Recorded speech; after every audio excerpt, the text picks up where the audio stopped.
सभी साथियों को जय वाल्मीकि, जय भीम, नमो बुद्धाय, जय मूल निवासी। दोस्तों और साथियों, मैं चरणदास टाक अपने अम्बेडकर डायलॉग्स यूट्यूब चैनल पर आप सभी का एक बार फिर हार्दिक स्वागत और अभिनंदन करता हूं। मैं आज अपने अम्बेडकर डायलॉग्स यूट्यूब चैनल के माध्यम से आप लोगों के साथ जो वीडियो साझा करने जा रहा हूं, वह वीडियो आज मुझे सोशल मीडिया के माध्यम से एक खबर मिली है कि अयोध्या में भव्य राम मंदिर के मुख्य पुजारी का चयन हो गया है। जी हाँ, अयोध्या में जो भव्य राम मंदिर का निर्माण बड़े जोरों शोरों से चल रहा है, जो आने वाली 22 जनवरी सन 2024 को जिसका अनावरण हो जाएगा और जो जनमानस के लिए जिसको समर्पित कर दिया जाएगा।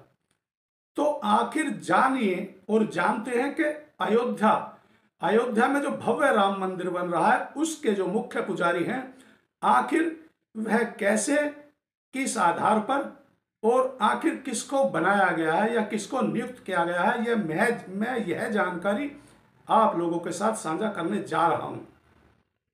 साथियों, अयोध्या के भव्य राम मंदिर का जो मुख्य पुजारी का जो काम जिन्हें सौंपा गया है, उनका नाम है मोहित पांडे। जी हाँ, मोहित पांडे है।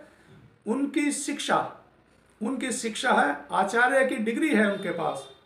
रहने वाले गाजियाबाद यानी कि उत्तर प्रदेश के हैं।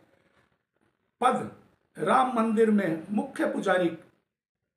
उनकी सैलरी और तनख्वाह क्या होगी? उनको सैलरी या तनख्वाह मिलेगी 32,900 रुपये प्रति माह। जी हाँ, 32,900 रुपये प्रति माह। यहां तक भी सामने आया है कि मोहित पांडे का जो भव्य राम मंदिर के मुख्य पुजारी के लिए जो चयन किया गया है, मोहित पांडे 2,950 लोगों को पछाड़कर भव्य राम मंदिर के पुजारी नियुक्त किए गए हैं, जिसमें 49 यानी कि 49 अन्य लोगों को भी शामिल किया गया है। और इन्हें अयोध्या राम मंदिर की ट्रस्ट 6 महीने की ट्रेनिंग भी दिलवाएगी या इन्हें दी जाएगी।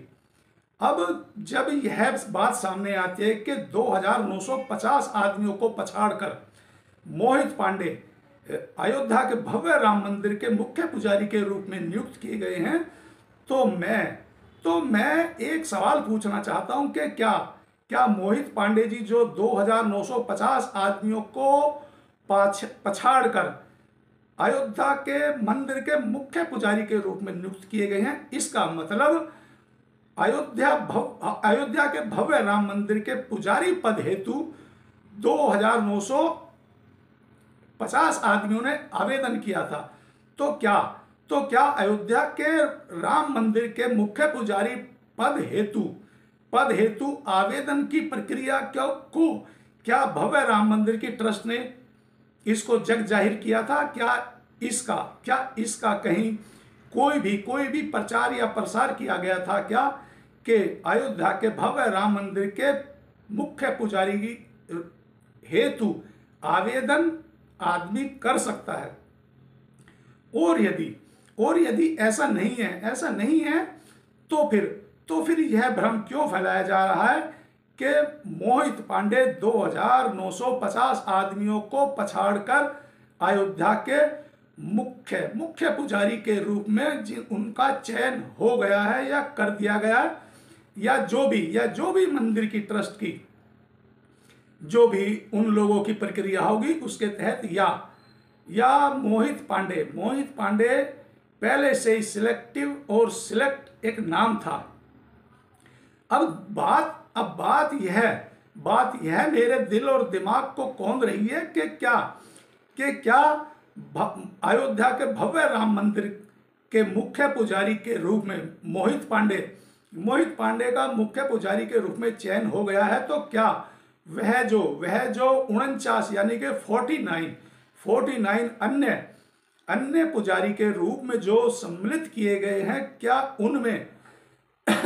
उनमें भी किसी बहुजन या किसी पिछड़े वर्ग का कोई व्यक्ति या कोई पांडे या या पंडित या कोई ऐसा डिग्रीधारी है या नहीं है।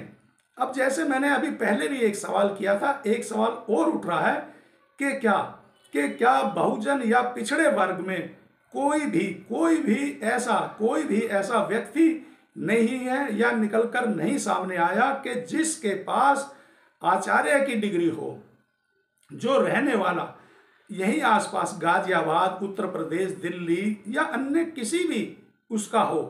क्या ऐसा कोई किसी भी अन्य जाति धर्म में व्यक्ति नहीं है जिसके पास आचार्य की डिग्री हो या जो वो संस्कृत का ज्ञाता हो?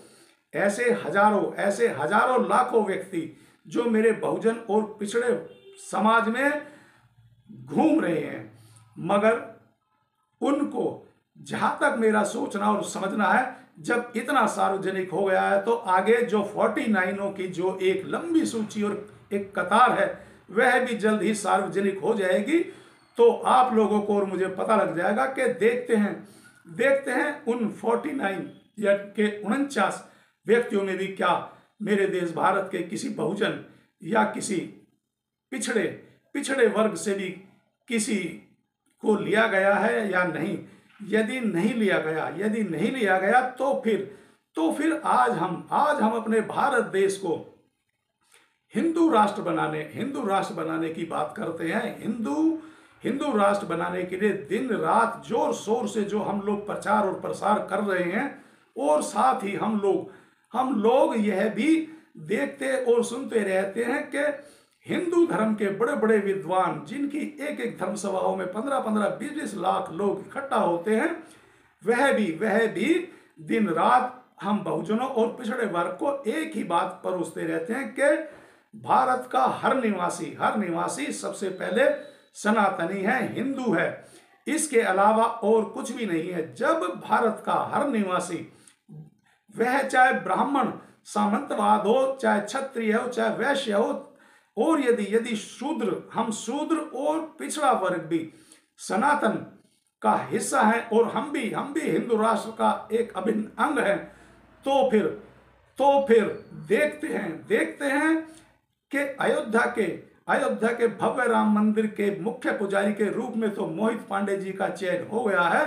अब वह जो 49 यानी कि 49 जो व्यक्ति हैं, उनमें उनकी लंबी सूची और कतार में क्या कोई भी बहुजन या पिछड़े वर्ग से है या नहीं है? यदि नहीं है तो फिर वही जातिगत भेदभाव, वही ऊंच नीच का भाव।